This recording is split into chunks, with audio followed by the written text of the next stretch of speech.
The Dallas Mavericks picked up the number one seed in the draft lottery last night. The Dallas Mavericks, who traded away Luka Doncic to the Los Angeles Lakers, and somehow I think they had the worst chance of winning the draft lottery, maybe a 1.8% chance, and they won the draft lottery last night, and now they have the right to draft Cooper Flagg, the National College Basketball Player of the Year from Duke. And so they're going to go from Dirk Nowitzki to Luka Doncic to now Cooper Flagg. What a coincidence. Is this whole thing rigged or what? I want to ask Jay Skapanek that question. Jay Skapanek, welcome back to the show. And then there'll be a secondary question, Jay, about who would you rather be, the Lakers with Luka Doncic and 41, 42-year-old LeBron James, or the Dallas Mavericks with Cooper Flagg, Anthony Davis, and Kyrie Irving. But first, was the draft lottery, was it rigged? Well, Jason, thanks for having me. Always a pleasure to be here with you, and great to see you.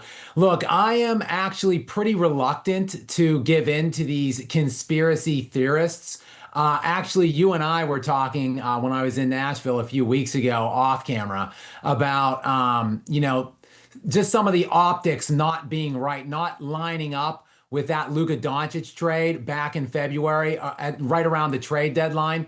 And look, it unequivocally shocked the world. It shocked the basketball world, shocked the sports world as a whole. I've been thinking about that trade event, Luka Doncic being traded to the LA Lakers, and I would actually describe it as the single most shocking off-court moment in sports, in basketball history, in the NBA's history. And it never really made sense. You and others have been speculating that ownership had some kind of a back alley deal with Silver to move them to Vegas potentially. But to me, that didn't even make sense. Wouldn't you want a 25-year-old transcendent, five-time consecutive first-team All-NBA selection in Luka Doncic, finished third in MVP last year, took your franchise to the NBA Finals? Wouldn't you want that guy to help sell tickets and to build your franchise in Vegas if that were, in fact, the deal? I understood the other side of the equation, though, Jason. Let's get Luka to LA, to a big market, to help LeBron get to a lengthy playoff run this year, to, keep the ratings high with the Lakers in the playoffs as long as possible. That all made sense to me. What never really added up, even with the Vegas hypothesis floating around there, was Dallas's end of the deal. Like, it just didn't make sense. Anthony Davis, Max Christie, and one single first-round pick. It was a ludicrous trade. They didn't even shop him on the open market. They could have got tenfold what they got in this Laker deal. But finally, last night, the other shoe dropped, and now it all does make sense. And now I'm buying in. I'm all in on this conspiracy theory, all in. Because you're going to tell me that the Dallas Mavericks, after perpetrating that absurd, outlandish trade, just matter-of-factly somehow, with a 1.8% chance, wins the draft lottery this year when it just so happens to have one of probably the 3 or 4 top recruits of this century coming into the draft. It's just, there's too much damn smoke, Jason. There is a raging inferno somewhere right now, and this should just point back to the league offices. This is a dark, dark day in my estimation, because they have undeniably rigged this lottery, and they've done it right under our noses, right in front of our faces. They've done it. I want to play you this clip of LeBron James that people are now recirculating. This is him on the Pat McAfee show talking about how he magically landed in Cleveland. LeBron James grows up in Akron and magically lands through the draft lottery process with the Cleveland Cavaliers. Play the clip. Listen, man, during the ball drop, during the lottery drop, Cleveland got the number one pick. I just don't think that was. What a coincidence! Don't you think? Wemby with the Spurs. Oh my God! Let's keep LeBron home. You know what? Patrick Ewing to the Knicks. you know, Derrick Rose to the Bulls. Like, I understand the assignment, guys. I had to make sure that, I had to do my part. I didn't want to be a fuck. I just didn't want to be a man. Like. All right, so that's LeBron James basically fueling the conspiracy theory. And being a lifelong Indiana Pacer fan, people love to talk about the frozen envelope that delivered Patrick Ewing to the Knicks and not to my Indiana Pacers. I always remember it as the bent envelope. They call it the frozen envelope. I thought there was a bend in the envelope.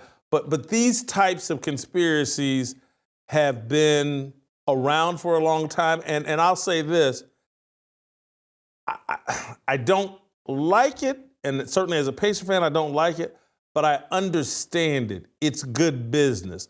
LeBron playing in Cleveland, good for business. Patrick Ewing with the Knicks, good for business. Cooper Flagg going to Dallas, good for business. I don't have a problem with it. I don't know, Jason. Like you said, these kinds of conspiracies have been on. Yes, the Ewing, which you've mentioned, LeBron mentioned. LeBron going to Cleveland, obviously. Derrick Rose, that LeBron mentioned. Also getting Cleveland 2 more number 1 overall picks when LeBron had left to go to Miami. The second one coming to help get LeBron back to Cleveland. So, yes, I think there's honestly a long and storied history of the NBA doing this, or allegedly doing this, but I personally I have not seen anything that is just so utterly suspicious that I think you can unequivocally say, yes, they definitively had to have rigged it.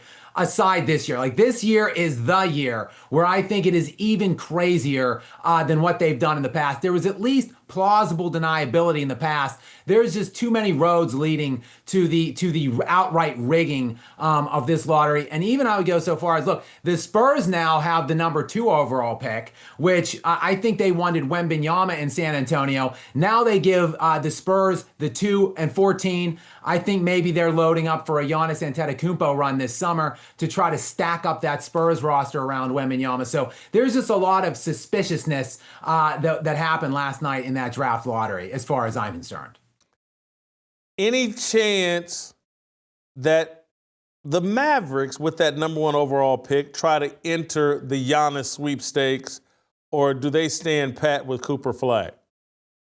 Well, Jason, if let's say, hypothetically speaking, this was not rigged, and if we are to believe Nico Harrison that he's trying to line up all the chips and their time frame is right now to win now and to build a championship contender within the next 3 to 5 years, well, Cooper Flagg doesn't really meet that time frame with Kyrie Irving's in his early 30s now. Anthony Davis is in his early 30s. Why do you want an 18-year-old to come in there and try to cede maybe leadership to the team over to him within the next year or two, trying to compete against some of these upper echelon teams in the West? To me, why not go and get a guy in Giannis who's just 30 years old? He maps up perfectly with Kyrie and AD, and not to mention, he would actually fit really well with AD and Kyrie. I mean, you get 2 long, defensive-oriented, athletic bigs there with Kyrie running point. Like, to me, if the BS story Nico Harrison was peddling back at the trade deadline was in fact legit